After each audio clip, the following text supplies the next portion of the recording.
सहरी और इफ्तारी में क्या खाया जाए? रमज़ान में अक्सर लोग ये सोचते हैं कि हमने जितना वेट लॉस सारी ज़िंदगी में नहीं किया ना, वो हमने वो रमज़ान आज ही में कर, करना इस है। महीने में ही कर लेना। हमारा जो मेन गोल होना चाहिए सहर में, दैट इज़ हाइड्रेशन। अब hydration comes from not just water. अक्सर लोगों को लगता है पानी पी लिया और हम हाइड्रेट हो गए, और वो गैलन्स के गैलन्स पी रहे हो। ऐसी फूड्स लें, ऐसी प्रोटीन्स लें जो ईजीली डाइजेस्ट हो जाएं।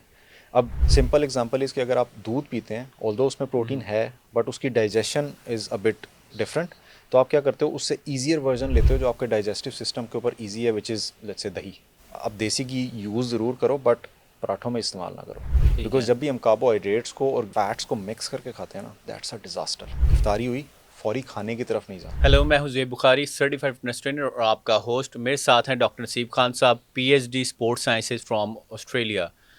माशाल्लाह से आ गया है रमज़ान का महीना, मुसलमानों के लिए बड़ी रहमत और बरकतों वाला महीना है, और इसमें हम कोशिश करते हैं कि हम अपनी इबादत से अल्लाह ताला को राज़ी कर सकें और उसके बंदों को भी राज़ी कर सकें। बिकॉज़ अल्लाह ताला ने फरमाया है कि मैं अपने हुकूक तो माफ़ कर दूंगा, लेकिन अपने बंदों के नहीं करूँगा।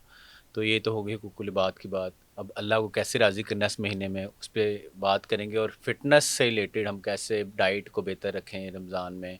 अब किसको डायबिटीज़ है तो उसको कैसे कंट्रोल करें, किसको हाई ब्लड प्रेशर है तो उसको कैसे कंट्रोल करें, सैर इफ्तारी में क्या खाएं, हाइड्रेट कैसे करें, ये सब सवालात आपसे मैं पूछूंगा डॉक्टर साहब। आई होप के मज़ेदार से जवाब मिलें और हमारी ऑडियंस इससे फ़ायदा लें। तो सबसे पहला क्वेश्चन, सहरी और इफ्तारी में क्या खाया जाए हेल्दी? बिस्मिल्लाहिर्रहमानिर्रहीम। सबसे पहले तो good to have Ramzan back. अल्हम्दुलिल्लाह। अल्हम्दुलिल्लाह। रमज़ान में अक्सर लोग ये सोचते हैं कि हमने जितना वेट लॉस सारी ज़िंदगी में नहीं किया ना, वो हमने वो रमज़ान आज ही में कर, करना इस है। महीने में ही कर लेना। तो वी नीड टू थिंक और वी नीड टू अंडरस्टैंड कि Ramzan is not the month of fat fat loss या लॉस। Weight loss. रमज़ान है स्पिरिचुअलिटी का मंथ। अच्छा, इधर तो जिसको भी बात करें ना, वो कहता है यार रमज़ान आएगा ना, 5 किलो 10 किलो तो मैं जी सुट दांगा थले। टेक्निकली कुछ लोगों का कम हो भी जाता है, लेकिन उसके बाद जो रिबाउंड इफ़ेक्ट आता है ना आफ्टर रमज़ान, वो उससे भी ज़्यादा डबल होता है। बिकॉज जिस तरीक़ों से हम लोग फ़ैट लॉस कर रहे होते गंदे हैं, तरीक़ों से। वो सस्टेनेबल नहीं है। तो वी नीड टू। फाके कर करके ना सारी में कुछ खाया ना हाँ, अफ्तारी में कुछ हाँ, खाया, वेट कम हो गया, बाद में वापस आ गया। हाँ। सो रमज़ान में हमें ये सोचना है कि it's not the month of fat loss, although fat loss हो सकता है एज अ बाई प्रोडक्ट अगर आप उसको प्रॉपर तरीके से करें। इवन टू सम एक्सटेंट कुछ मसल गेन भी हो सकता है अगर हम प्रॉपर उसको ट्रेन करें, प्रॉपरली आप न्यूट्रिशन लें तो।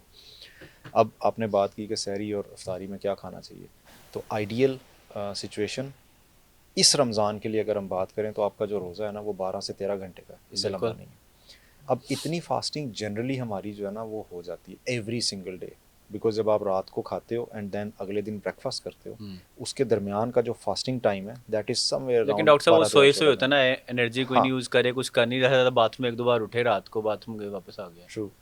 तो हमें ये सोचने की ज़रूरत है कि जब हम सहर के टाइम पे कुछ खा रहे हैं तो हमने वो चीज़ें खानी है जो हमें थ्रू आउट द डे एक तो सस्टेन कर लें। Sustain not as in energy wise, because energy ने डिप्लीट हो जाना। हमें ये देखना है कि अपना प्रोटीन इंटेक हम पूरा कर लें, एंड सेकंड हाइड्रेशन के ऊपर फोकस रखें। हमारा जो मेन गोल होना चाहिए सहर में, दैट इज़ हाइड्रेशन। अब hydration comes from not just water. अक्सर लोगों को लगता है पानी पी लिया और हम हाइड्रेट हो गए, और वो गैलन्स के गैलन्स पी रहे होते हैं। तो तो पानी क्या किया जाए? ये तो वैसे फार्मूला मैं भी लगाता हूँ, हाँ, पानी बट ज़्यादा पी लो। ये हमें माइंड में रखने की ज़रूरत है कि कहीं ज़्यादा ना कहीं पानी माइंड कह पीने रहा हो से। तो यार ज़्यादा पानी पी ले तो आज हाइड्रेट हाँ, रहेगा। बट ज़्यादा पानी पीने से आप डिहाइड्रेट होते हैं। अक्सर अच्छा। लोगों को ये थोड़ी सी बात अजीब लगेगी, पानी ज़्यादा पीने से आप डिहाइड्रेशन डिहाइड्रेट हो होते हैं। जाएगी। बिकॉज द मोमेंट आपकी किडनीज़ को लगेगा कि मेरे पास एक्सेसिव वाटर है, वो जल्दी जल्दी उसको निकाल निकालने की देगी। कोशिश करेगी। बट इन ऑर्डर कि आप पानी को बॉडी के अंदर रोकें, आपको चाहिए मिनरल्स।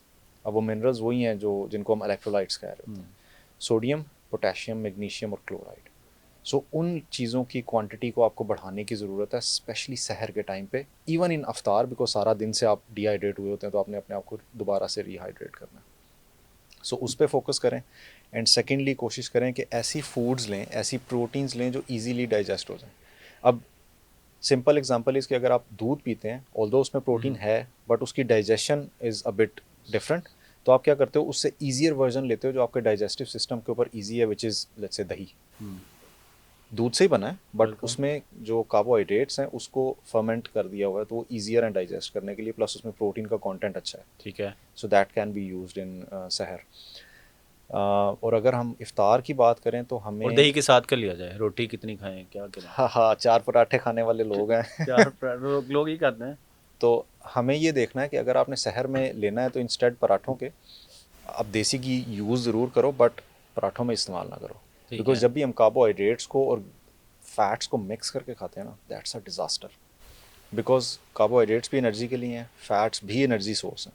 हम दोनों को मिक्स कर रहे हैं तो वो एक एटम बम बन के हम अपनी बॉडी को प्रोवाइड कर रहे हैं कि भाई तुम फैट गेन करो। ठीक है। सो हमें ये कोशिश करनी है कि अगर आपने ये दोनों चीज़ें यूज़ करनी है तो सेपरेटली यूज़ करो, वो पराठों वाली फॉर्म में यूज़ ना करें। And coming back to the iftar, इफ्तार में हमने ये देखना है कि भाई इफ्तारी हुई, फौरी खाने की तरफ नहीं जाना। सबसे पहला गोल ये होना चाहिए कि जो आपने बॉडी को डिहाइड्रेट किया थ्रू आउट द डे, उसको पहले रिहाइड्रेट करो, फिर अपनी बॉडी को 1 से 1.5 घंटा दो, देन नॉर्मल ईटिंग की तरफ जाओ। ठीक है। सो रिहाइड्रेट करने के लिए बेस्ट सॉल्यूशंस आपके पास हैं खजूर, जिसमें मिनरल्स काफ़ी सारे हैं और एंटीऑक्सीडेंट्स बहुत ज़्यादा हैं, कुछ शुगर्स हैं, एंड उसके साथ आप यूज़ कर सकते हो सॉल्ट एंड वाटर।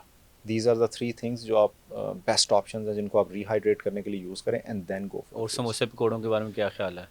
हाँ, पाकिस्तानी। रमज़ान तो समोसे पकौड़ों के लिए ना? हाँ, रमज़ान पाकिस्तानियों के लिए समोसे, एक्चुअली पाकिस्तानी, इंडियंस, बांग्लादेशी। अगर आप यहाँ से बाहर निकल जाओ ना तो पूरी दुनिया में मैंने ये ट्रेंड नहीं देखा कहीं पे भी कि जहाँ पे हम इस किस्म की हरकतें करते हैं। जस्ट इमेजिन, आज अगर आप बाहर कहीं जाओ तो आपको समोसे ढूंढना कितना मुश्किल होगा।